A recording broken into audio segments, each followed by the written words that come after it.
देखिए question number जो है 6 का सी पार्ट हमने इससे पहले लेक्चर में कराया है। अब इसके बाद हमारा नंबर है डी का। डी क्वेश्चन करते हैं। इसमें आपसे कह रहा है कि अगर मैट्रिक्स ए आपको दिया जा रहा है कि cos theta sine theta minus sine theta cos theta, तो आपको ये प्रूव करना है कि ए की power N is equal to है cos n theta sine n theta minus sine n theta cos n theta. ये भी बताया जा रहा है कि जो एन हमारा यहाँ पे है ये नेचुरल नंबर है। ठीक है, तो सबसे पहले हमको पता होना चाहिए नेचुरल नंबर क्या होता है। नेचुरल नंबर हमारा 1 से स्टार्ट होता है और इंटीजर के रूप में होता है 1 2 3। ठीक है, ये इनफाइनाइट तक कुछ भी हो सकता है, लेकिन कभी जीरो नहीं होता, ना ही नेगेटिव होता है, और इंटीजर होगा 1 से स्टार्ट होगा। इसके बाद हमको क्या करना है, इसको सॉल्व करना है। तो इसको सॉल्व करने के लिए हमारे पास मेथड कौन सा है,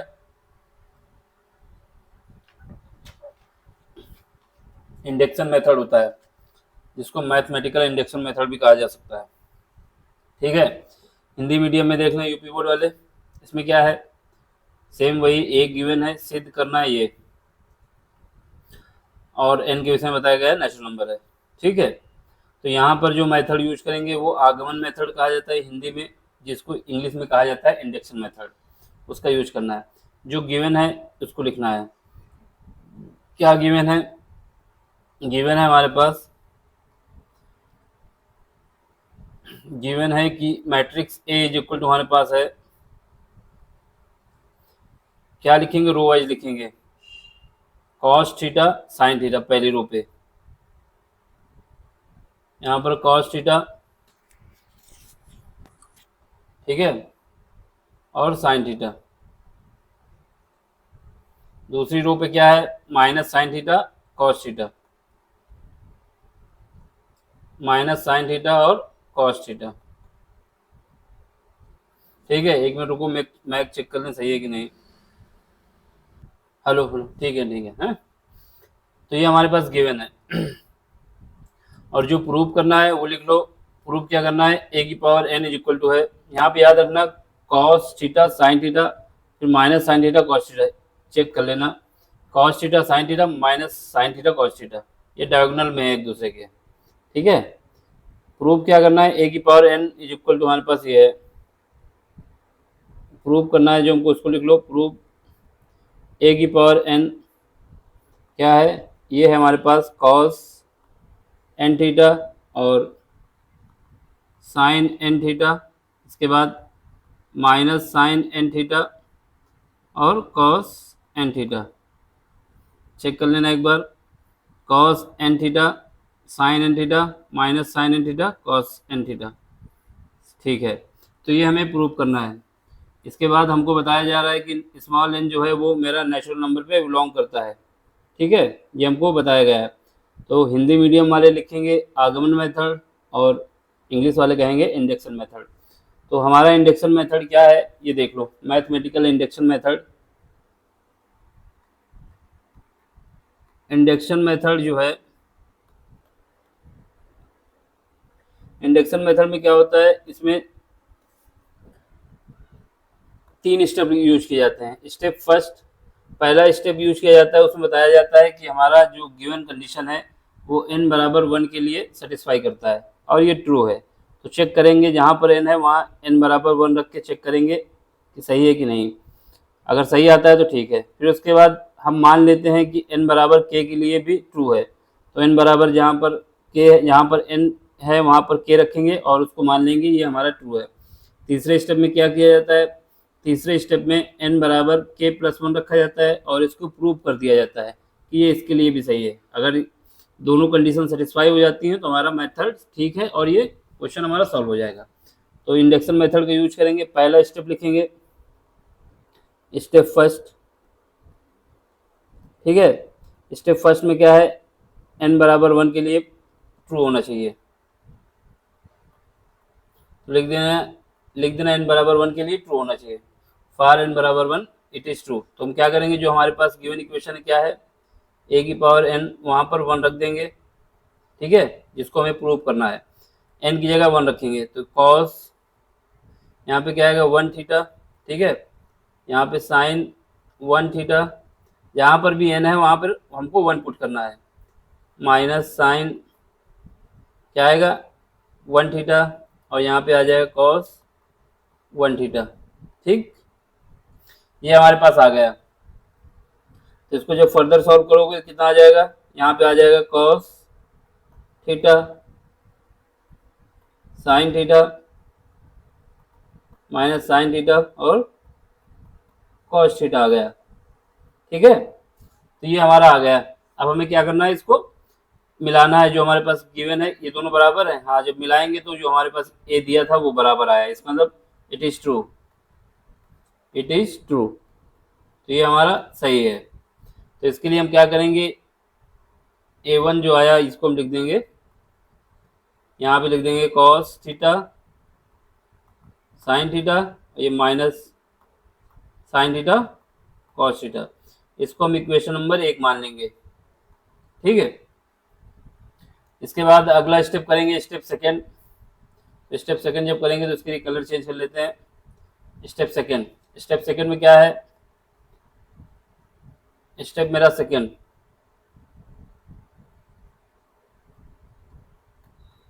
स्टेप सेकेंड में क्या करेंगे, n बराबर k के लिए भी ट्रू होना चाहिए। लेट कर लेते हैं, मान लेते हैं लेट n बराबर k इज आल्सो ट्रू।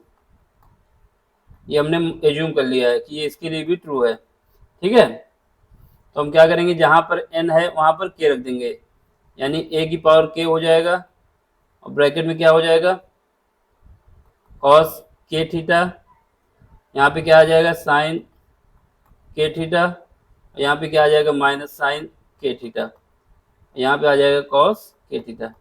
यानी जहां पर भी जहां पर n था वहां पे हमने k पुट कर दिया। तो ये हमारे पास, ये जो हमारे पास गिवन था इसमें जहां n था वहां पर k पुट कर दिया, तो ये हमारे पास आ गया। तो इक्वेशन नंबर सेकेंड हो गई है, क्योंकि हमने माना है ये इसके लिए भी ट्रू है। अब क्या करेंगे, इक्वेशन थर्ड मान लेंगे। स्टेप थर्ड में क्या करते हैं, इसमें स्टेप तीसरा स्टेप क्या है, प्रूव कर देंगे। क्या प्रूव कर देंगे, n बराबर k प्लस 1 के लिए प्रूव कर देंगे कि ये ट्रू है।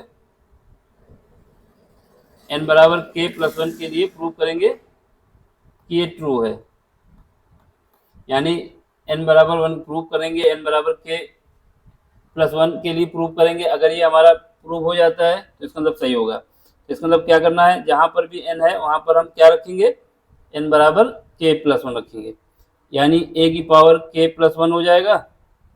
ब्रैकेट में जाएंगे, यहाँ पर n है वहां क्या रखना है k प्लस 1, तो कॉस, तो यहाँ पे क्या आएगा k प्लस 1 थीटा, यहाँ पे साइन k प्लस 1 थीटा। ठीक, इसके बाद यहाँ पे क्या आएगा minus sine k plus 1 theta, यहाँ पे क्या आएगा कॉस k प्लस 1 थीटा। ये हमारे 3 स्टेप हो गए। ठीक, सॉरी हाँ 3 स्टेप हो गए। अब हम इसको क्या करेंगे, जो हमारा इक्वेशन नंबर थर्ड हो जाएगी, ये 2 इक्वेशन बन चुकी हैं। अब इक्वेशन नंबर थर्ड में, इक्वेशन नंबर थर्ड का हम LHS ले लेंगे। LHS का मतलब है right hand left hand side ले लेंगे। ठीक है, taking LHS in equation third. Equation third से हम क्या लेंगे, यहां लिख दो फ्रॉम लिख दो या एन लिख दो,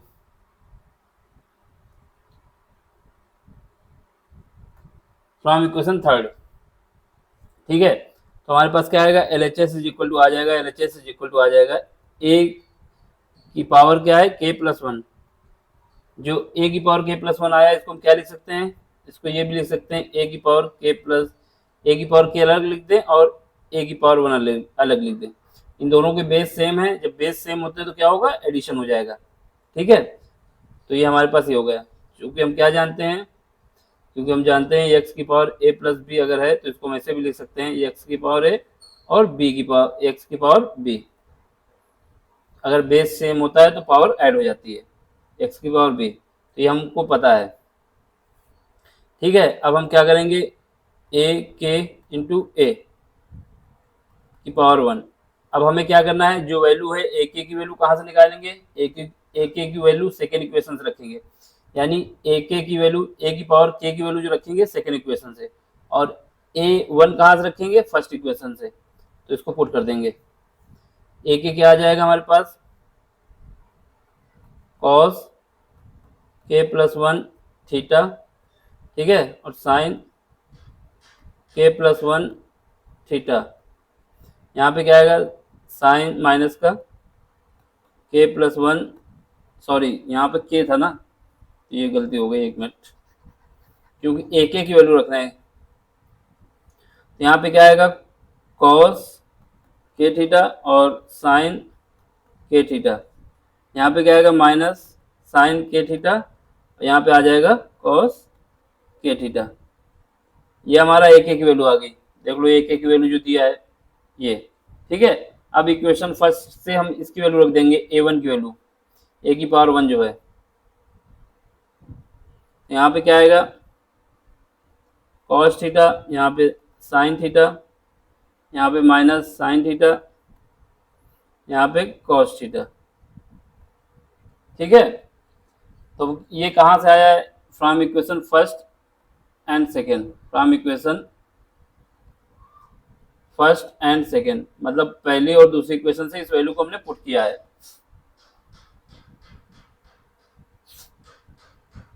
अब क्या है, इनका मल्टीप्लाई करना होगा, मल्टीप्लिकेशन करते हैं इन दोनों का।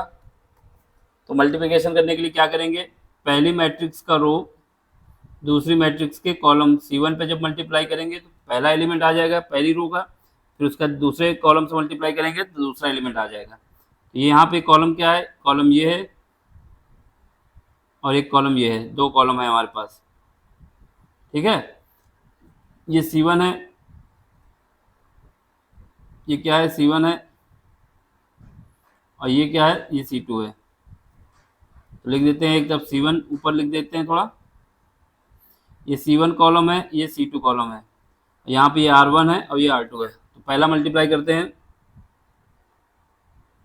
पहली रो पहली मैट्रिक्स का रो और दूसरी मैट्रिक्स का कॉलम, यानी कॉस के थीटा का मल्टीप्लाई होगा किसके साथ, कॉस थीटा के साथ। तो यहाँ पे क्या आ जाएगा, कॉस के थीटा, ठीक, इंटू कॉस थीटा। अब इसके बाद इसका मल्टीप्लाई होगा साइन के थीटा का माइनस साइन थीटा के साथ। तो यहाँ पे आ जाएगा साइन के थीटा साइन थीटा, ठीक है, एक एलिमेंट हो गया। अब दूसरे सेकंड कॉलम में आ जाओ, इसमें यहाँ पे कॉस के थीटा का मल्टीप्लाई इसके साथ होगा तो कितना आ जाएगा, कॉस के थीटा साइन थीटा, फिर उसके बाद साइन के थीटा का कॉस के थीटा के साथ प्लस साइन के थीटा कॉस थीटा, ठीक है। अब सेकंड कॉलम ले लो, सॉरी सेकंड रो ले लो, ये सेकंड रो है और इसका पहला कॉलम, तो यहाँ से माइनस के साथ इसका मल्टीप्लाई होगा, माइनस साइन के थीटा और कॉस थीटा, ठीक है। फिर इसका कॉस के थीटा का मल्टीप्लाई होगा माइनस साइन थीटा के साथ, कॉस के थीटा साइन थीटा। इसके बाद C1 के साथ मल्टीप्लाई होगा तो कितना आएगा, माइनस साइन के थीटा और साइन थीटा, फिर उसके बाद प्लस कॉस के थीटा, इसके बाद ये हो जाएगा इसका कॉस के थीटा का कॉस थीटा के साथ, ठीक है। ये हो गया मेरा। अब इसको अरेंज कर लो, यहाँ पे क्या आएगा, यहाँ पे हमारे पास कॉस के थीटा और कॉस थीटा ये है, और यहाँ पे साइन के थीटा साइन थीटा है। तो हमारे पास दो फार्मूले लगेंगे। अभी पहले इसको एक बार अरेंज करके लिख लेते हैं। यहाँ पे क्या हो जाएगा, ये कॉस के थीटा कॉस थीटा और ये माइनस साइन के थीटा साइन थीटा। इसका देख लो, यहाँ पे साइन वाले को आगे ले लो, साइन थीटा कॉस के थीटा, ठीक है, फिर उसके बाद साइन के थीटा या फिर कॉस को इस बार आगे ले लो इधर, तो यहाँ से कॉस थीटा साइन के थीटा। ठीक, अब इससे माइनस कॉमन ले लो बाहर, माइनस बाहर ले लोगे तो क्या बचेगा अंदर, यहाँ बचेगा साइन के थीटा कॉस थीटा, और यहाँ बचेगा प्लस, क्योंकि माइनस बाहर गया है तो ये बचेगा कॉस के थीटा साइन थीटा। यहाँ पे देख लो, यहाँ पे पहले इसको लिख लो, तो इसको लिखो क्या आएगा, कॉस थीटा और कॉस के theta minus sine theta sine के थीटा। ठीक है, ऐसे हम लिख सकते हैं। अब हमारे पास क्या है, दो फार्मूले लगेंगे। कौन से फार्मूले लगेंगे, पहला फार्मूला लगेगा, एक फार्मूला ये होता है क्या कि अगर हमारे पास साइन का रूप दिया हुआ है, साइन थीटा 1 प्लस थीटा 2 ये दिया है, तो हम क्या लिख सकते हैं, साइन थीटा 1 प्लस थीटा 2 दिया है तो हम क्या लिख सकते हैं, हम लिख सकते हैं साइन थीटा और cos, sine theta 1 cos theta 2 plus cos theta 2 sine theta, sorry A plus B वाले के रूप में ही लिखते हैं जिससे कन्फ्यूजन ना हो आपको। यानी हमारे पास क्या होता है, साइन ए प्लस बी, ये फार्मूला याद किया जाता है ना, यहाँ पे होता है sign A cos B plus cos A sine B, एक फार्मूला ये लगेगा। दूसरा क्या लगेगा, कॉस ए माइनस बी, इसका फार्मूला क्या होता है, इसका फार्मूला होता है, क्या होता है कि पहले कॉस लिख दो, cos A into cos B, ठीक है, फिर उसके बाद क्या होता है माइनस, सॉरी यहाँ पे प्लस होगा, तब जब यहाँ पे प्लस होगा तो यहाँ पे माइनस होगा, जब यहाँ पे प्लस होगा तो वहाँ पे माइनस होगा, तो माइनस क्या आएगा, साइन ए साइन बी। ये दो फार्मूले लगने हैं। देखो जब यहाँ पे प्लस होता है, कॉस ए प्लस बी होता है तो वहाँ पे माइनस लगता है, ये माइनस लग गया, और जब यहाँ पे माइनस होता है तो यहाँ पे प्लस आता है, तो ये हमारे दो फार्मूले यूज होने हैं। ठीक, यहाँ पर ए की जगह क्या गिवन है, ए की जगह मान लेते हैं के थीटा, और बी की जगह क्या गिवन है, बी की जगह थीटा गिवन है। ठीक है, बस इसका यूज करना है, रख देना है। तो इसलिए हमारे पास क्या आ जाएगा, मैट्रिक्स का जो आ जाएगा ए के इंटू ए, ये क्या आ जाएगा, ये आ जाएगा मेरे पास, ये अलग ये किसका फार्मूला है हमारा, कॉस ए प्लस बी का, तो यहाँ पे क्या आ जाएगा, कॉस ए प्लस बी का मतलब है के थीटा प्लस थीटा। ठीक है, ये फार्मूला किसका है, साइन ए प्लस बी का, तो यहाँ पे क्या आ जाएगा, साइन के थीटा प्लस थीटा, ये बंद हो जाएगा। अब यहाँ पे क्या है, ये माइनस लगा हुआ है, ये ब्रैकेट लगा हुआ है यहाँ पे, ठीक है, सेमी ब्रैकेट लगाओ। ठीक, यहाँ पे क्या आएगा माइनस, ये क्या है, cos A cos, sorry sine A plus B का, साइन ए प्लस बी का रूप है ये।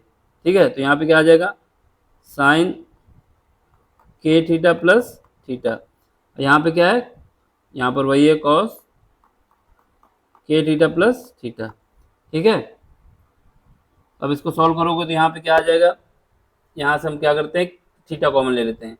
जब थीटा कॉमन लेंगे अंदर से तो क्या बचेगा, यहाँ पे कॉस थीटा, उससे पहले हम लिख दें के प्लस 1 जिस रूप में लिखा हुआ है, यहाँ पे क्या है, कॉस के प्लस 1 थीटा, यहाँ पे क्या है, साइन के प्लस 1 थीटा, यहाँ पे क्या है, माइनस साइन के प्लस 1 थीटा, और यहाँ पे क्या है, कॉस के प्लस 1 थीटा। तो यही हमारा क्या है, RHS है, किसका है, इक्वेशन नंबर 3 का। तो इसका मतलब क्या हुआ, ए के into A is equal to हमारे पास आ गया, इसलिए क्या होगा, चूंकि LHS बराबर RHS हेंस प्रूव्ड।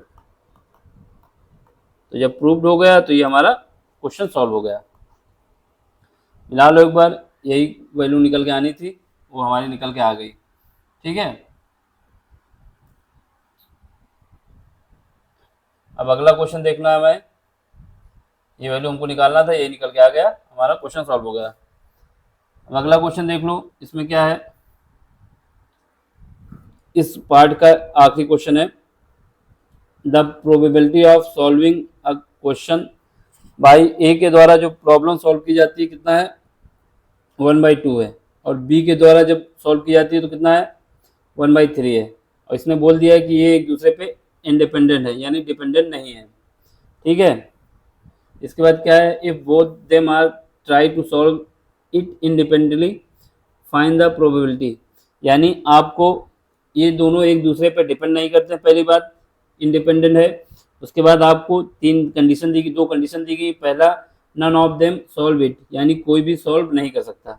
फिर इसके बाद बताया कि at least one of them solve it, मतलब कम से कम एक सॉल्व कर सकता है। तो हमारे पास ए के सॉल्व करने की प्रोबेबिलिटी कितनी है, क्वेश्चन नंबर 6 का ई पार्ट है, क्वेश्चन नंबर 6 का लास्ट पार्ट है प्रोबेबिलिटी का। ए के सॉल्व करने की प्रोबेबिलिटी हमारे पास कितनी है 1/2, बी के सॉल्व करने की प्रोबेबिलिटी कितनी है 1/3। ठीक है, देख लो एक बार, ए के सॉल्व करने की प्रोबेबिलिटी 1/2, बी के 1/3। ठीक है, हिंदी वाले भी देख लें, इंग्लिश वाले भी देख लें, 1/2 1/3।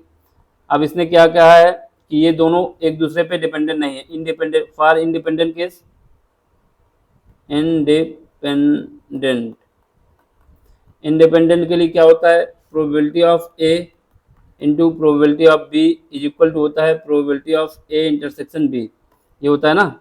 अगर ये एक दूसरे पे डिपेंड नहीं कर रहे हैं तो ये कहानी लगाएंगे, यहाँ से क्या आएगा probability of A intersection B, इसका मतलब क्या आ जाएगा, यहाँ पे आ जाएगा 1/2 इंटू 1/3, तो कितना आ जाएगा, ये हमारा आ जाएगा, सॉरी 3, तो ये आ जाएगा मेरा 1/6। ठीक है, तो ये हमारी प्रोबेबिलिटी आ गई। ये किसकी प्रोबेबिलिटी है, जब एक दूसरे पे डिपेंडेंट नहीं है, इंडिपेंडेंट केस के लिए। अब हमारे पास क्या निकालते हैं, हमसे पूछा जा रहा है कि पहला केस पूछा जा रहा है कि ये क्या है, none of them problem solve, यानी कोई भी प्रॉब्लम सॉल्व नहीं कर पाता। जब कोई भी प्रॉब्लम नहीं सॉल्व कर पाता तो हम क्या करें, ऐसा निकाल दें कि कोई एक प्रॉब्लम सॉल्व कर ले या फिर दोनों सॉल्व कर लें। ठीक है, या तो कोई एक सॉल्व कर ले या फिर दोनों सॉल्व कर लें, तब हमारा काम बन जाएगा। तो सबसे पहले हमें निकालना होगा प्रोबेबिलिटी किसकी, कि कोई प्रॉब्लम सॉल्व नहीं कर पाता, इसके लिए तो पहले हम निकाल लेंगे, अगर प्रोबेबिलिटी ऑफ ए की सॉल्व करने की प्रोबेबिलिटी कितनी है 1 है, तो हम क्या निकाल लेंगे प्रोबेबिलिटी ऑफ ए की सॉल्व ना करने की, यानी probability of A plus probability of A dash. A dash बताएगा कि ये प्रोबेबिलिटी है कि प्रॉब्लम ए सॉल्व नहीं कर पाएगा, इन दोनों का समेशन कितना होता है 1 होता है। तो यहाँ से हमारे पास प्रोबेबिलिटी ऑफ ए दिया है, यानी 1/2 गिवन है, निकालना क्या है ए डैश की, जो कि सॉल्व नहीं कर पाएंगे, कितना आ जाएगा 1, यहाँ से सॉल्व करेंगे तो ये भी आ जाएगा probability of A, sorry dash A पे लगाओ, डैश ए पे लगेगा, इसका मतलब ए के सॉल्व करने की प्रोबेबिलिटी नहीं, यानी ए नहीं सॉल्व कर पाएगा, यानी 1 - 1/2, तो ये आ जाएगा 1/2। तो यहाँ से हमारे पास आ गया ए के सॉल्व ना करने की प्रोबेबिलिटी, ए डैश कितना आ गया 1/2। अब हमें क्या निकालना है, प्रोबेबिलिटी ऑफ बी के ना सॉल्व करने की, तो probability of B plus probability of B dash बताएगा कि बी नहीं सॉल्व कर पा रहा है। ठीक है, तो ये हमारे पास कितना आएगा, ये भी 1 के बराबर होगा, क्योंकि प्रोबेबिलिटी हमेशा जो जितनी भी होती है उनका समेशन 1 होता है।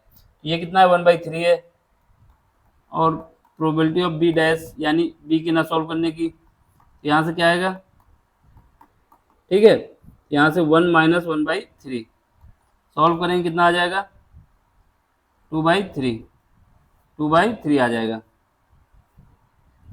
तो बी के सॉल्व करने की प्रोबेबिलिटी कितना आ गई 2/3, ठीक, ना सॉल्व करने की बी डैश, यानी बी डैश कितना आ गया, बी डैश आ गया मेरा 2/3। अब हमें क्या करना है, जो करना है वो कर लेते हैं। पहले क्या बोला, इसने बोला कि प्रोबेबिलिटी जो है, पहला पार्ट क्या कह रहा है, इनमें से कोई भी प्रश्न हल नहीं कर पाता, इनमें से कोई भी प्रश्न हल नहीं कर पाता, इसका मतलब क्या है, ना तो ए हल कर सकता है ना बी हल कर सकता है।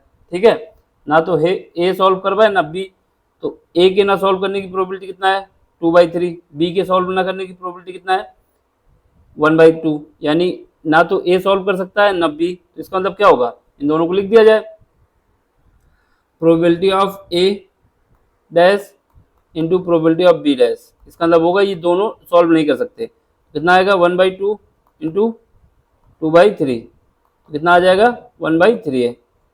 ठीक, ये प्रोबेबिलिटी आ गई कि दोनों सॉल्व नहीं कर पा रहे हैं। या तो ये कर लें या फिर दोनों सॉल्व कर सकते हैं, इसकी प्रोबेबिलिटी निकाल दें। दोनों सॉल्व कैसे कर सकते हैं, जब दोनों को मल्टीप्लाई कर दिया जाए कि या तो ए सॉल्व कर ले या बी सॉल्व कर ले या दोनों में कोई एक सॉल्व कर ले। ठीक है, तो ये क्या आएगा 1/6 आएगा, फिर उसको 1 से घटाओगे, या तो ये केस बना सकते हैं। अब इसके बाद क्या है, ये हमारे पास आ गया कि ये प्रोबेबिलिटी है कि कोई भी सॉल्व नहीं कर पाएगा।